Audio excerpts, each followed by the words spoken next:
Howdy. Come on in. Let me show you around.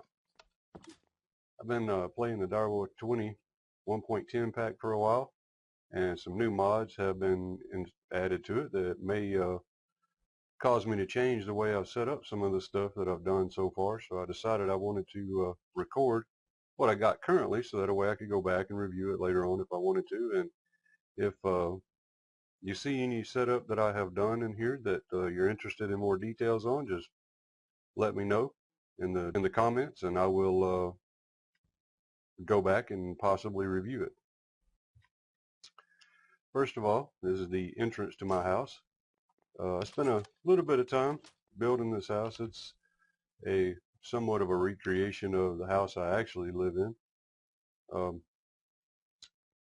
It's not perfect, but you know, it does the job.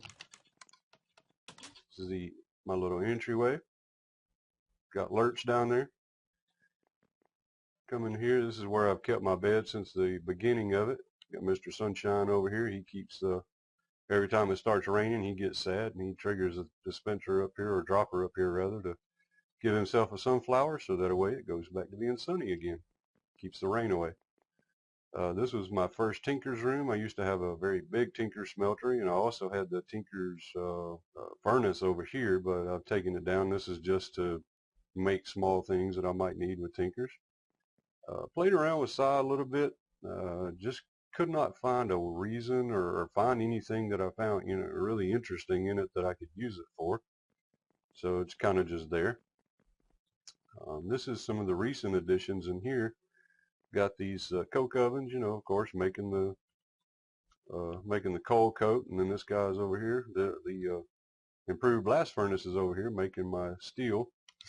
I wasn't sure if I was going to need steel, because I didn't really run into a situation where I needed it up to this point, but I wanted to start exploring some with immersive engineering and you know, and using that mod a little bit to learn some about it. So I set this up. Over here is my main Britannia, I guess you could say, crafting station. In the three corners, I have very similar setups for crafting the runes. In this corner here, I can auto craft the fire and water, and the first 4 runes, and then in this corner I create the season runes, and then in this corner over here crafts the 7 sins runes.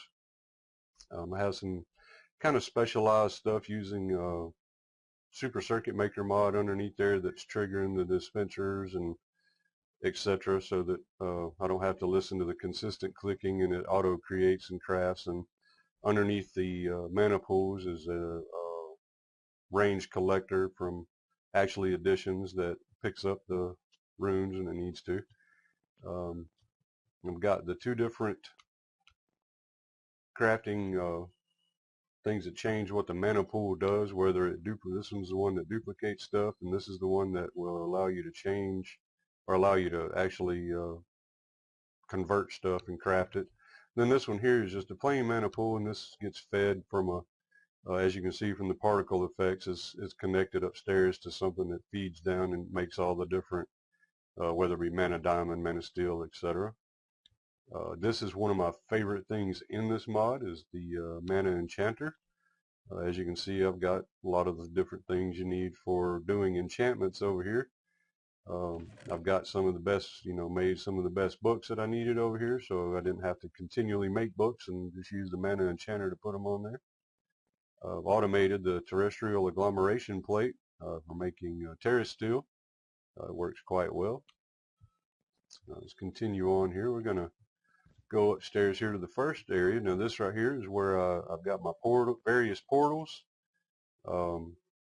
Also have, I guess you would call it, mana production and storage. A little bit of mana here. It kind of takes care of everything I need. These are fed using Beef Wellington from Pam's Harvest Craft. Does whenever this mana pool starts dropping down, it'll trigger it, turn it on, and they'll start crafting the Beef Wellington and feeding it into the floating Gormorilises.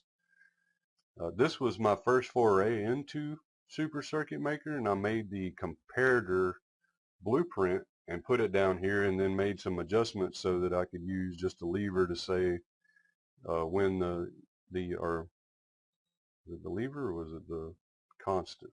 I forget now, but anyway, one of these two here makes it so that once this mana pool drops down just a little bit, it triggers those and makes it start making more mana. Got the Empowerer set up over here from Actually Additions. It's connected to a thing up there where it auto crafts many of the empowered gems that you need from Actually Additions. This, of course, is just typical pure daisy where I can make my living rock and living wood.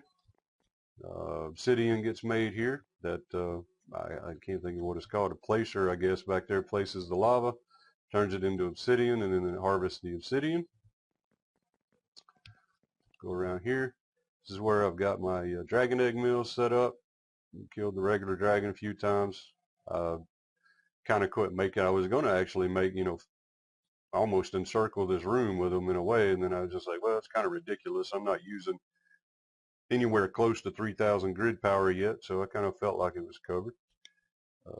Go in this room here. Over here we have our deep resonance crystal creation set up. This down here is fed from lava through the wall, and this is the smelter. Up here is where the fluid crystal goes in. I've got another batch going in here that well, this will make 6 crystals. The 24,000 millibuckets will. I've tried it with it completely full before to make 12 crystals, but I had a really hard time getting the purity, strength, and efficiency to 100% so that it would flow through the valve and down here to where it can make the 100% crystals. But I found that I could go halfway to the 24,000 millibuckets, and it makes pure crystals, and I use those in my. It's in the end is where the actual generators are, and we'll be seeing that shortly. Here's my small foray into industrial craft too. Got an extractor and a couple metal formers and the block cutting machine, and they're all set up to be auto crafted for different things, whether it be plates or wires. And got this one little generator down here being fed with tiny coal so that it doesn't waste it. It does okay keeping up with what, the minor things that I was wanting to do or trying to do with industrial craft. But IC2 is just one of those mods where it's just too many crafting steps for me. I lose interest at it real quick. Here's my small rubber farm or sticky resin farm. I had 6 of these, but I accidentally over harvested one of them and wrecked it, so I've only got 5 now. But didn't need sticky resin a whole lot, so I got it taken care of. Up here is the main bunch of things everywhere, and storage and power, and kind of going to go over a little bit of this stuff. I pretty much manually make the gems from Actually Additions that don't need empowering over here. You can make a couple of stacks at a time and you're covered for a while. I got the storage drawers using a lot of things that I want to either, I guess you could say, store a ton of without having to use up disk drive space, and be able to keep track of, and also set it up so that I can void, when I get too many of one thing, it avoids it. So this kind of started out kind of mainly just so that I really like the ability to have the nuggets, the ingots, and the blocks all accessible. To me, that's probably the greatest thing that storage drawers does. And also being able to compress when you have like compressed dirt, cobblestone, and gravel. It just does those are probably the best things in this mod to me, and the ability to upgrade the storages and void, that's all great too. But anyhow, this has grown over time as I needed to add stuff to it. Using refined storage, I haven't really had very many issues with refined storage, deleting stuff or whatever. I've heard quite a few people or seen people have posted things about it being, buggy, and I haven't had any issues, thank goodness. Got some liquid storage. All of my liquid stored in drums, and using the what is it called? The storage bus and applied energistic, but can't remember what it's called in here. Storage something. Anyway, got the wireless charger. Here's all of my dimensional building things. Item repair, dimlet workbenches, auto crafters over here, just so that they can expand and auto craft. Few things set up here. This is taking, I have a Enderman farm in the end where they're getting killed, and whenever I get the dimlet, whatever those dimlets are that you right click and get the dimlet parcel, I think is what it's called. This is automatically taking care of that for me and dumping it into that set of drawers over there. And then this right here is just so that I could auto craft red coal if I needed it. Haven't really had a whole lot of use for red coal since I got to having power and everything. Got a Draconic Evolution Tier 4 energy core here. I wanted to go I wanted to build the Tier 7, but I couldn't find anywhere left that was big enough for it. So I just left it like this. It works for me. Again, here's all of my various dimlets I've collected from my Enderman farm. I've got 2 extra of the Tier 6s, so or Rarity 6s. That was that thing over there opening a parcel, by the way. I have this this little setup here, the teleposers. It's kind of an interesting side. The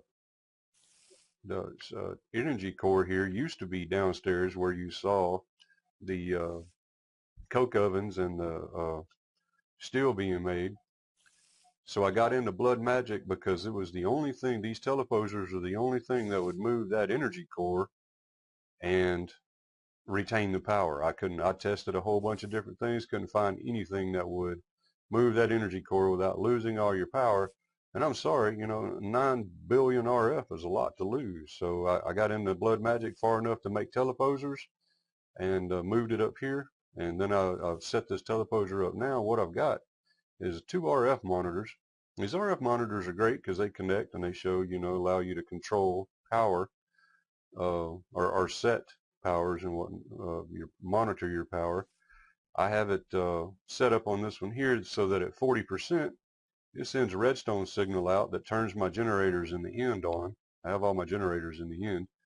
And then it also triggers my little switcher here so that it gives this teleposer a signal, and it sends this one over so that at 70%, it triggers it again, or it turns it off, so the generator is shut off at 70%.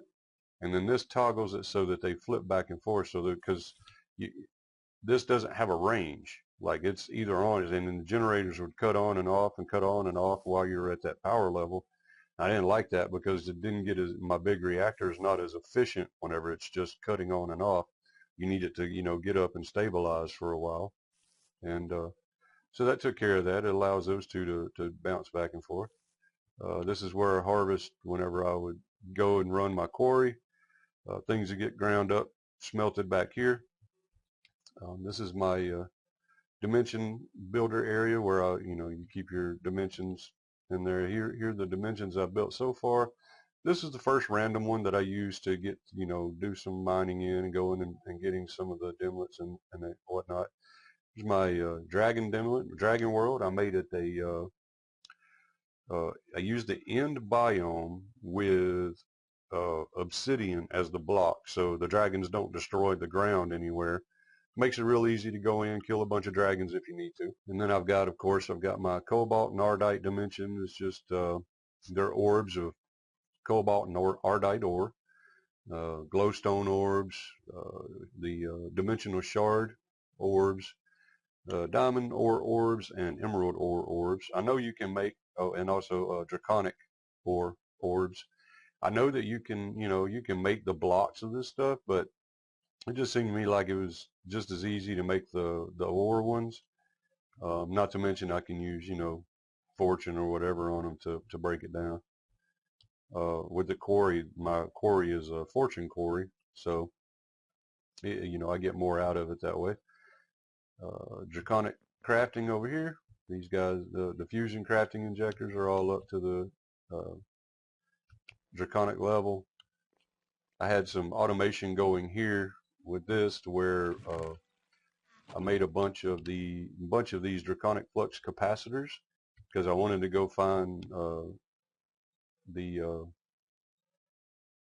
can't remember what it's called, but it's the red dragon from Draconic Evolution, and fight it. I went to 3 different ones, and at some point during the battle, it just glitched out and he went away. I don't know. Hopefully, in a future update, that all gets fixed, and I can go get some chaos shards and maybe upgrade some stuff to the chaos level. But after 3 attempts, I was just okay. I'm burnt out with this. I'll try it again, maybe whenever an update comes out that says that that's more stable. Over here, this is attached to the actually additions and power setup down there. Things get these patterns whenever I request one of them to be crafted. It puts the items in this chest. And then there's some logic back there in those item conduits, that spread them around, send them where they need to go.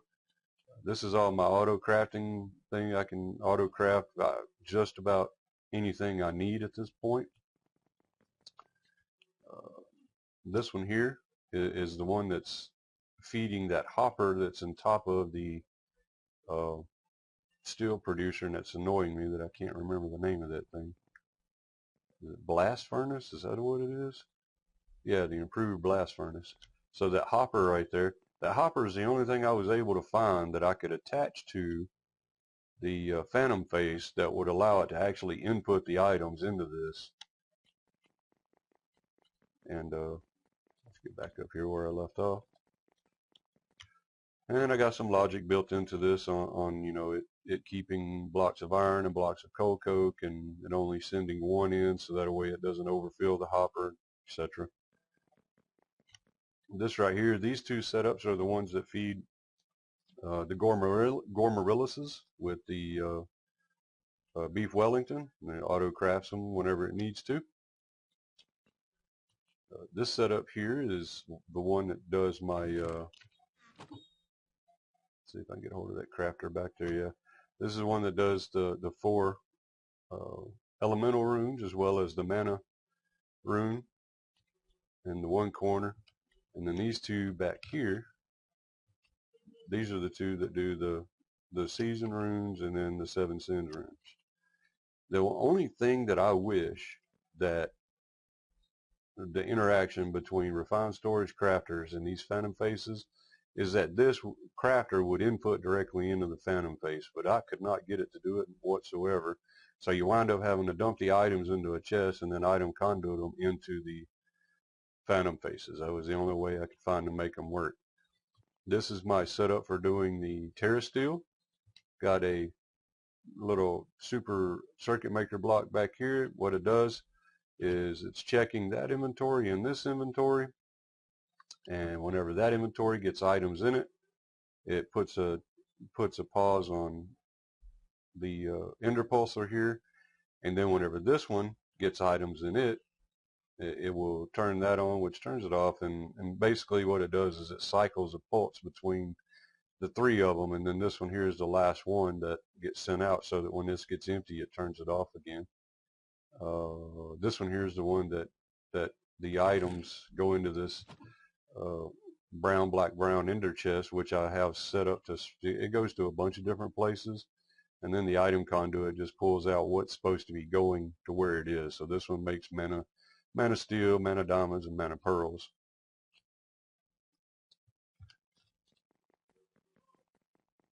We're going, it's pretty much all there is in the house. I'm trying to think of anything else that might be interesting to see here. We will go over to the where my Enderman farm is and my power storage or power creation generators. I've got a big reactor here.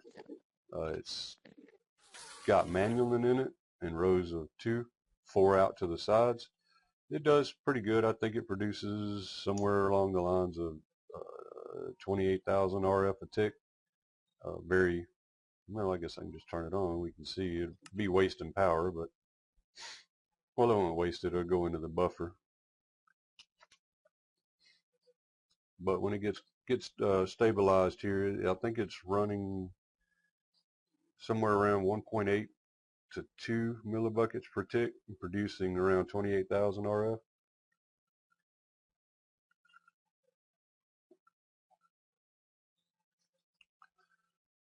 Yeah, 1.8 millibuckets a tick at 28,000 RF, so it works for me. Does what I needed it to. I have the solar panel set up here. These are our photovoltaic cells here we got from Ender.io. It's 11,520 RF a tick being created. That's the reason why my power only goes to 70% on these other gens, because this right here will fill it up pretty quickly after that, and I'm not using 11,000 RF. I'll break this and we'll drop in here real quick. Got 2 resonating crystals running in here. These are actually, that one there looks like one of the last ones from the batch that I ran that was at 48,000, and I just could never get it to, I mean, I went through 3 stacks of nether stars trying to get the efficiency and purity, and it just never would get there. This is pretty typical setup for a deep resonance generator. It produces, with 2 100% crystals, it produces right around just under 40,000 RF, so it does well. This is my little Enderman farm. It's nothing but some cursed earth, a Draconic Evolution mob grinder, and they spawn, they die. That ender hopper or whatever that, I can't remember what that hopper's called. Oh, wait, no, the hopper's under yeah. Down here you got a vacuum chest down there, and then of course we got the XP vacuum chest. That's what it is. So anyway, head back to the house here. All right, now we'll go on downstairs, check out a few things. So down here, oh goodness, I wasn't aware that these brown mushrooms would spread that like that, but I guess they will. I was harvesting, I would bone meal these brown mushroom right here and harvest it just to make, so I could get some brown mushrooms to keep in my storage. It looks like they spread quite well. Check that out. It's pretty neat. This right here was for my jaded amaranthus to make flowers for me. That way I would have plenty of Botania flowers. I just fill that mana pool up, let it run till the mana pool gets empty, and I had a bunch of flowers. Here are my various tree farms. Wound up, I made another spot for one, but I never needed to grow into another tree, so they shut off because they shut off automatically, because underneath I have the redstone, or I have the refined storage deal that says, hey, you know, turn this off whenever you don't need it. Anyway, over here, got my snow golem there so I can get snow without having to go everywhere. He always looks angry. I wish he like had a different face or something. He looks mad all the time. Got the mushrooms and the spinach growing for my beef Wellington crop, and then some netherwort growing to make sure I keep plenty of that. Here's my little wheat farm. Ender pearl farm that I had before I got the ender pearl, or the enderman killing area, that I got just way too many ender pearls. And sugar cane farm doing it, and I got a spot ready for another farm if I need to make one. It's kind of my farming area, I guess you could say, in here. We'll go down to the next level. And this is my mob area, I guess you could say. So over here, I got cows being bred up there, makes baby cows, and then they fall through into this portal. This right here is where pretty much all the things go to get killed. Got the mob grinder from Draconic Evolution, of course, setting there. Anything goes in there gets killed. This one here is for ghast. There's a ghast spawner in there. I can turn it on and off with this. Turn the portal on. Ghast gets sent over there and dies. Over here, this is a spawning room. I built this so that I could extend it out either way. All I got to do is like add a couple of more blocks on each end, or a wall on each side to extend it out, but I haven't had to so far. I haven't really needed anything else. I've got a blaze, wither skeleton, a cow, and a creeper. And then of course this turns on that portal at the bottom, so they spawn, fall into the portal, go over there, get killed. It works quite well. I do have this set up to where I can turn this portal on, or turn this switch on for a portal, and it sends whatever mobs are there and drops them into here. This one little hole. I have this set up with a manual cleaver with beheading 5 on it. It gets pulled out and sent to the item repair that you saw upstairs, and gets repaired whenever it runs out of durability. But this right here was so that I could use the beheading 5 and get better wither skull or wither head returns. It works quite well. Over here, this is my wither spawning and killing area. Back here I have another one of those type of super circuit maker setups where it checks both of the inventories, and it won't start the timer until this block has the items in it. And basically I tell it most of the time that I want to create 16 nether stars, and it'll send the items down here for 16 withers. It'll spawn them inside this green box here, and then of course he gets killed instantly. Works quite well. The only thing is that, you know, is like I said, it spawns them one at a time, kills them one at a time. But it's safe, it's effective. I haven't had any issues with it since I set it up this way. Here is my blood magic area. I set this up so that, you know, pretty much just doing the self-sacrifice and doing the best self-sacrifice setup that I could. It's a tier 4 altar right now. I haven't really found anything in blood magic I wanted to expand on or go any farther with yet. So I tried doing this blood altar to a phantom face for this drum, and I was going to use that and like store up a bunch of blood in case, or life essence in case I really needed to. But the problem was with the phantom face, it would extract into this drum, which is why the drum is still here and not just pipe back into this. But I could not get the phantom face to output back into the altar. So the altar would feed the phantom face and go into the drum, but the drum would not feed through the phantom face into the altar. I don't know what's broken there, but I couldn't get it to work. So somebody out there knows how to fix that. That would be great. Let's see, it should be right here. Yeah, I can drop down right here. This is one of the, I built this a long time ago. And this is where I've got a cow in there. He gets milked by the mechanical user and fills up this tank, gets pulled into the system, and goes into a drum. We'll go up here once I get back out of here and put that stone back. Not a whole lot really to explain down here, I guess. So we'll go, this is the farm, covered the farm areas. This here is just basically I've got a lot of these walls, as you can see, are 3 thick. You can basically go and walk into them. Yeah, the pedal apothecary is automated, so when I use it, it fills back up with water.